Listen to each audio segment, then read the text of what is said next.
Alright guys, welcome to another movie review. I'm going to dedicate this one to GameSwap. This is going to be one of those videos I'm going to share some stuff y'all need to look up on YouTube before I start. And GameSwap, it's in Lincolnton. You need to go trade your games, go buy some games, consoles. They have about all kinds of games. Go show Mike and Jamie some love. And actually the other YouTube channel is going to be Filthy Frank. Get the pussy balls. And let's just say PewDiePie, of course, he's a little out there, I know, but Filthy Frank is definitely one you need to look up. And the movie we're reviewing today is going to be Texas Chainsaw Massacre, the remake in 2013, I believe. And this is the one I told CJ about for about 30 minutes, so this is going to be a pretty long one. And to start off, the grandmother, I believe, is housing Leatherface, and the grandmother dies. And Leatherface is living downstairs, so I think the granddaughter inherits the house, and she comes to visit with some friends to the house after her grandmother's dead, and she's getting comfortable in the house with the new people. I think 3 people. I think it's a black guy, a white guy, and another white guy, and her. It's either that or 2 girls and a white guy and a black guy. But either way, you know the black guy dies first. Every horror movie, no, I'm just kidding. Not every horror movie, but I don't think it's on this one either. I think he's actually a little bit down the line. But anyway, Texas Chainsaw, he's just chilling down there. He's been down there for years, probably like 30, 40 years, 50 maybe. And he's just, he hears people upstairs and they're just like partying and getting some beer and just chilling out. And I think actually the grandmother is upstairs dead, and I think halfway through the movie they find her. And I don't know, I think it's Leatherface maybe who does it, but I'm not sure. I think, pretty sure, 100% maybe. But anyway, actually how he gets out of the basement, he's locked behind a door.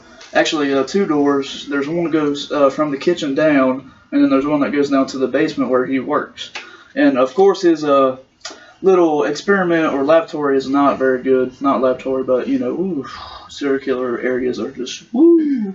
All the bodies, all the eyes, the organs, and ooh, they cut them all up and just try to eat them, and ooh, it's nasty. But anyway, he gets out by a friend. He's actually drunk, and he goes downstairs. He goes past the first door, and he accidentally opens the door, or somehow it comes open. I think someone unlocks it, and he wants to figure out what's behind the door. And here comes Leatherface, and he sees him, and he's like, "Oh, hey, what's up, man?" And then all of a sudden, oh my fucking shit, damn!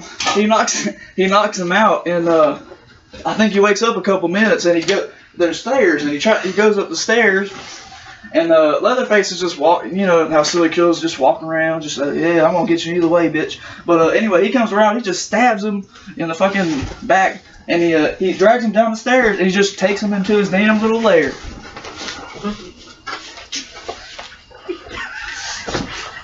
And that's the first guy who dies. There's going to be 3 more, so this is going to be pretty epic.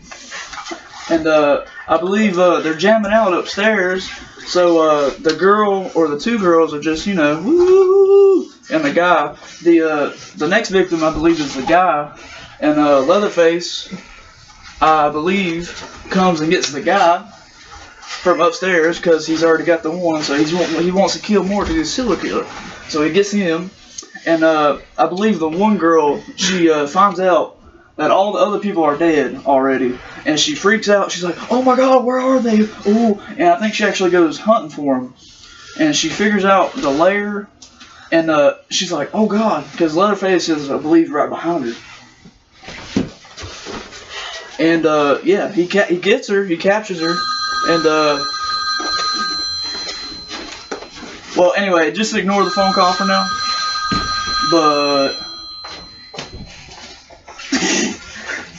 Leatherface has to take a collect call real quick. That was actually the grandmother calling from hell. She said, "Leatherface, fuck you." But anyway, we're on to the one girl. And she got caught, and she's struggling.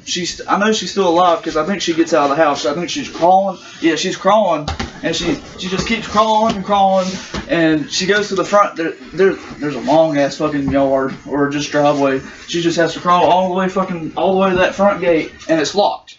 She's like, oh shit, how am I gonna get out here? And here comes fucking Leatherface just fucking walking right behind her.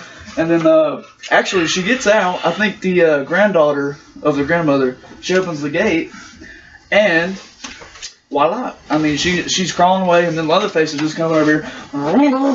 This is the first time he gets a chainsaw. And that motherfucker chases her down the street. And actually, yeah, the granddaughter, they get a vehicle, and the wounded friend hops in the vehicle, and they go down about probably a fourth of a mile or something, not even that, and Leatherface is just running and fucking, and he stops them in the middle of the road, and they wreck, and they're all just fucking, and they're wounded as hell. So Leatherface definitely catches up because they're fucking serial killers. They fucking, and well, it doesn't look good for the friend. But the granddaughter isn't gonna get killed because actually the friend gets killed because she's gonna crawl a little bit, and then she's gonna get got. And anyway, I think the villagers or some of the neighbors figure out that Leatherface is still alive after all the years that they thought he was dead. So apparently there's a big old riot or a group of people that are chasing him now, and chasing him and the granddaughter, and they end up in a factory, and they corner Leatherface at first, and the granddaughter I think just sits there. It's either that or the granddaughter tries to get protected. No, she's protected by Leatherface because he actually figures out that it's his sister or granddaughter. So he protects against the villagers and just dukes it out. And it doesn't look good for the villagers. I think it's 3 or 4 of them, and he just wipes them all out. Actually, the granddaughter, a fun fact, she actually becomes a killer. Well, not a full-out killer, but she actually kills one of the villagers because she figures out it's his brother or he's family. Even though he's a serial killer, he's still family. So, but I think the one villager is actually killed by a factory machine, the one that little assembly line. I think he got stuck on that, and he got compacted. He's fucking, his legs just But anyway, that's basically it for Texas Chainsaw. They both live, and I don't know if he eventually dies. I mean, everybody dies eventually by age, but I don't think this motherfucker's gonna die for a while with that damn face. Everybody better watch out. He's gonna get you.